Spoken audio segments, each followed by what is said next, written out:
Hoy día ya estamos entrando a la exégesis propiamente dicha del libro de Apocalipsis. Vamos a empezar con el capítulo 1, así que remítanse ahí al primer versículo. Podemos llamarla esta parte del marco conceptual, que es una especie de prólogo que se le hace a un libro.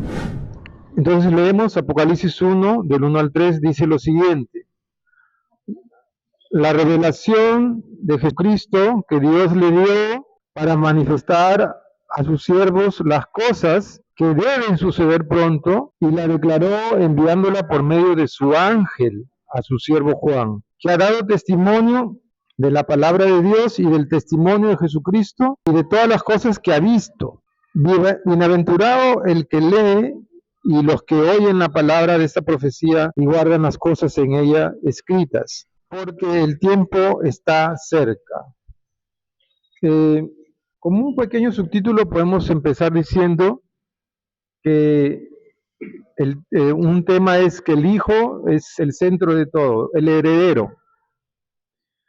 También resaltar que es uno de los pocos libros que contiene bienaventuranzas por leerlo. Más adelante vamos a ver unas bienaventuranzas más. Esta es la primera que aparece, dice bienaventurado el que lee. Así que de alguna forma extraordinaria, el hecho de introducirnos y explorar el libro de Apocalipsis va a producir una gracia adicional a la que ya tenemos por ser creyentes. Pero es uno de los pocos libros que empieza diciendo que el que lee es bienaventurado. Y eso lo vamos a descubrir a lo largo del estudio. ¿Por qué seremos bienaventurados? Eso lo vamos a ir descubriendo, ¿ya? Aquí la revelación que está aconteciendo es que el Padre le está hablando al Hijo.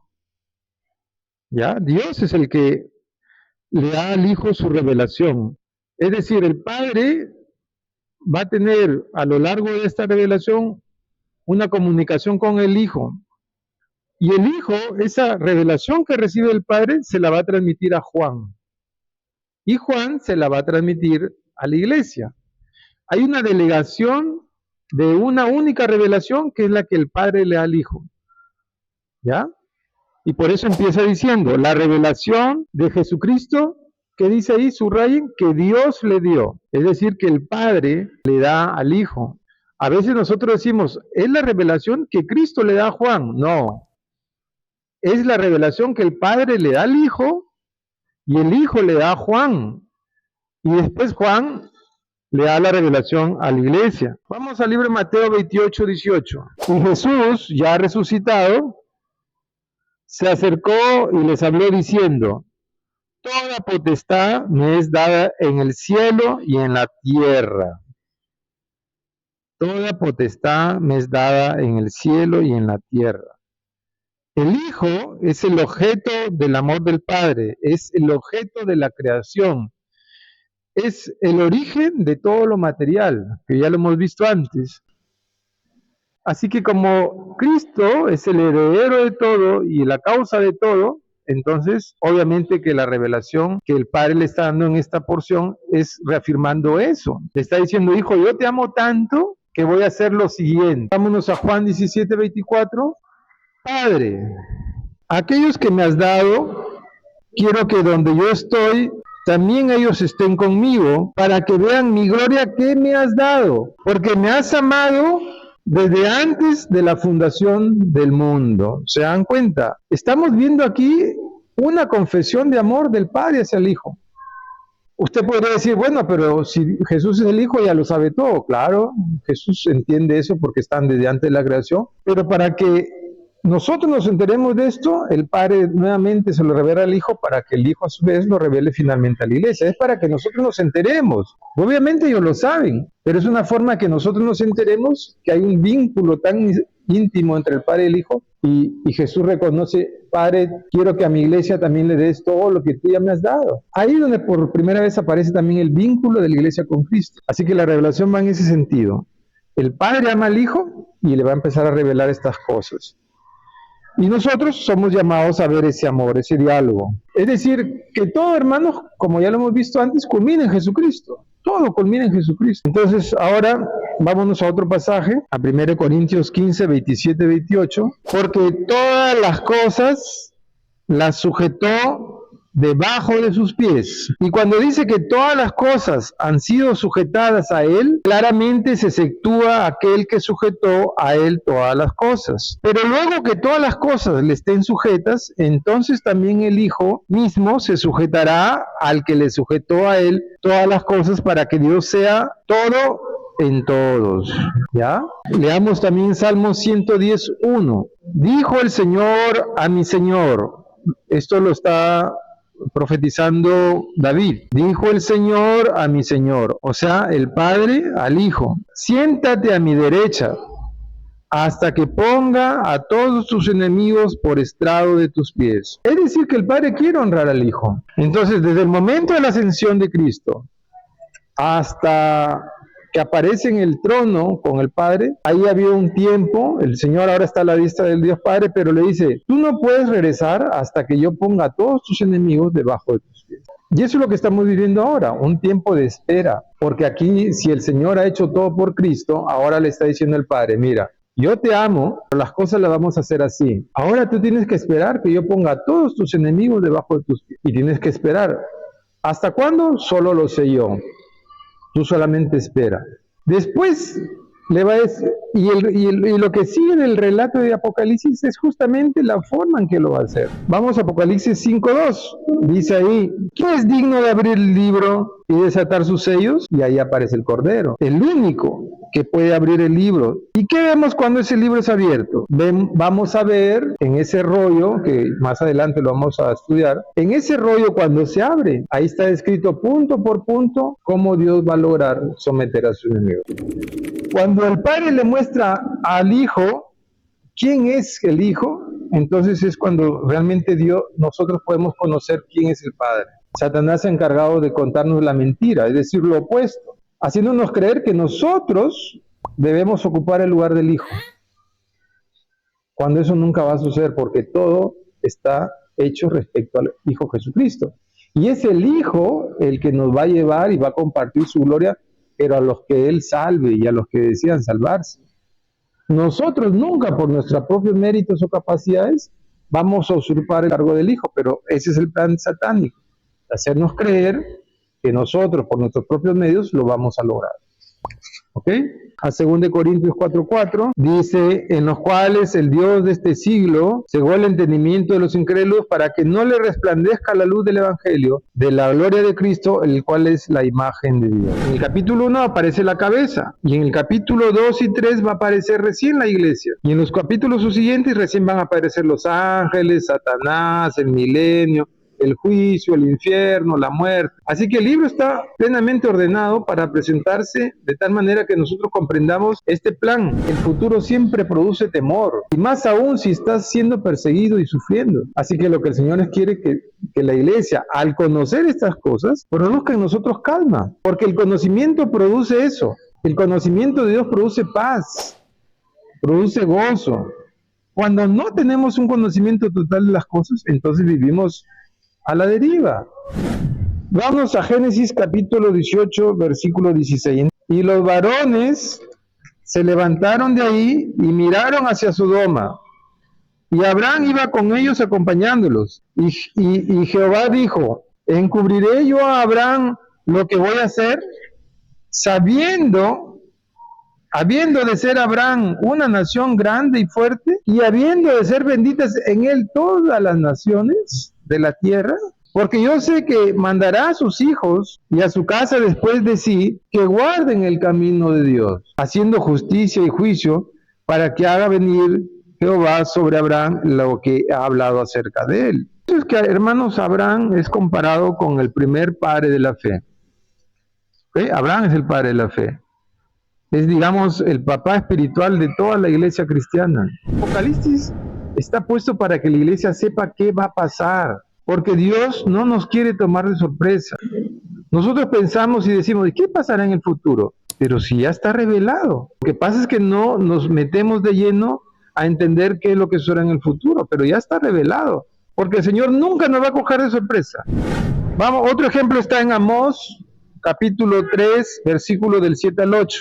porque no hará nada Yahvé el Señor sin que revele su secreto a sus siervos los profetas. Hermanos, Dios no va a hacer nada con la iglesia sin que antes revele qué tiene planeado. No es el estilo de Dios sorprender a la iglesia con cosas que no estaban planeadas, sino que antes de que suceda, Él ya planificó todo y nos lo revela. Y por eso está diciendo en el versículo 1 que Dios ha revelado estas cosas a su iglesia. No se la ha revelado al mundo, a la iglesia. Porque el mundo no solo es que no quiere escuchar, sino que tampoco van a entender. Y la declaró enviándola por medio de su ángel. Fíjense en lo que dice ahí, a su ángel, a su ángel. Este ángel que aparece al principio, también va a aparecer a lo largo del libro y aparece al final. Vámonos primero al final, en el capítulo del libro de Apocalipsis, capítulo 22, versículo 16. Aquí estoy hablando del ángel de Jesucristo, ¿ya? Jesucristo tiene un ángel personal que le asiste. Este es el ángel que está apareciendo aquí. Yo, Jesús, he enviado mi ángel. O sea que Él tiene un ángel personal, como lo tenemos cada uno de nosotros. Testimonio de estas cosas en las iglesias. Yo soy la raíz y el linaje de David, la estrella resplandeciente de la mañana. Por eso envía a su ángel para declarar a sus siervos en las iglesias lo que debe suceder pronto. ¿Qué diferencia hay entre el ángel de Jehová y el ángel de Jesús? ¿Alguna vez han hecho esa pregunta? Ya, entonces, el Padre tiene un ángel, que es Jesús, su Hijo.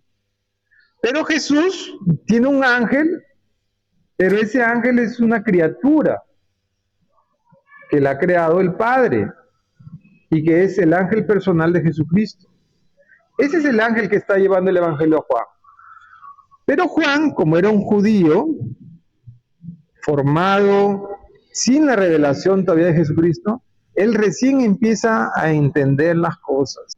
Juan escribe en su evangelio, en su evangelio él dice lo siguiente: en el principio era el verbo, y el verbo era con Dios, y el verbo era Dios. Recién empieza a comprender Juan esa profundidad de quién es Jesucristo. Hebreos 1, 6 al 8 dice lo siguiente: y otra vez, cuando introduce al primogénito en el mundo, esto es a Cristo, dice: adórenle todos los ángeles de Dios. Ciertamente, de los ángeles dice: el que hace a sus ángeles espíritus y a sus ministros llama de fuego. Pero del Hijo dice: tu trono, oh Dios, por el siglo del siglo. Y le llama ángel de Jehová a su Hijo, Cristo, porque Él es la imagen material de Dios. No es criatura de Dios. Es la expresión material del Padre. Al introducirnos profundamente a estudiar este libro, nosotros vamos a ir descubriendo nuestra responsabilidad sobre lo que le espera al mundo. Por eso dice: bienaventurado el que lee este libro, ¿sí? Porque la bienaventuranza viene con la responsabilidad. Apocalipsis 1:9 dice: yo, Juan, vuestro hermano y copartícipe vuestro en la tribulación, en el reino y en la paciencia de Jesucristo, estaba en la isla llamada Patmos por causa de la palabra de Dios y el testimonio de Jesucristo. O sea que Juan está dando testimonio de la palabra de Dios y el testimonio de Jesucristo. Él es testigo directo.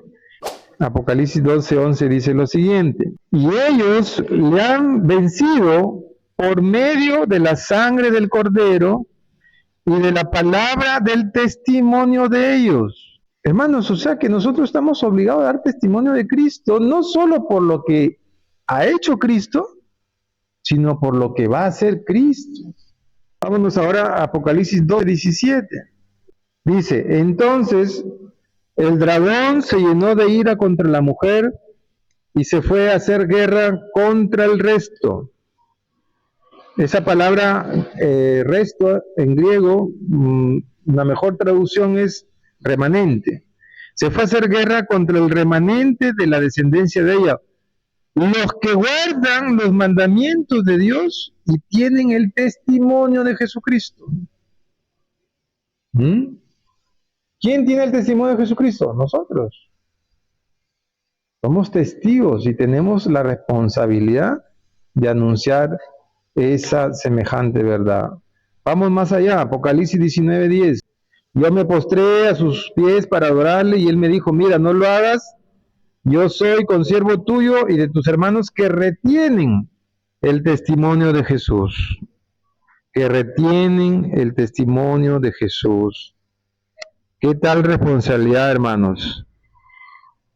¿Qué tal responsabilidad? Tú tienes el testimonio de Jesús y a veces lo guardamos. Me suele pasar a mí también, ¿no? Aquí lo que está diciendo es que no tenemos que ocultarlo. No significa eso retener, no significa ocultar. Significa que lo tenemos que guardar, atesorar, pero para comunicarlo. Y en Lucas 12, del 8 al 9 dice lo siguiente: porque el que se avergonzare de mí y de mis palabras, de éste se avergonzará el Hijo del Hombre cuando venga en su gloria, y en la del Padre y de los santos ángeles. Os digo que todo aquel que me confesare delante de los hombres, también el Hijo del Hombre le confesará delante de los ángeles de Dios. Este depósito que Dios nos ha dado. Vámonos a Apocalipsis 24. Y vi tronos y se sentaron sobre ellos. ¿Quiénes se sentaron en esos tronos? Apocalipsis 24. Los que recibieron facultad de juzgar. ¿Y quiénes son los que reciben facultad de juzgar? Dice ahí, y vi las almas de los decapitados por causa del testimonio de Jesús y por la palabra de Dios. Los que no habían adorado a la bestia ni a su imagen y que no recibieron la marca en su frente ni en sus manos, y vinieron y reinaron con Cristo 1000 años. Estos son los que reinarán con Cristo. Los que atraviesan la tribulación y se mantienen incólumes, se mantienen perfectos ante la mentira y guardan hasta el final, aún en presencia del anticristo, guardan el testimonio de Cristo.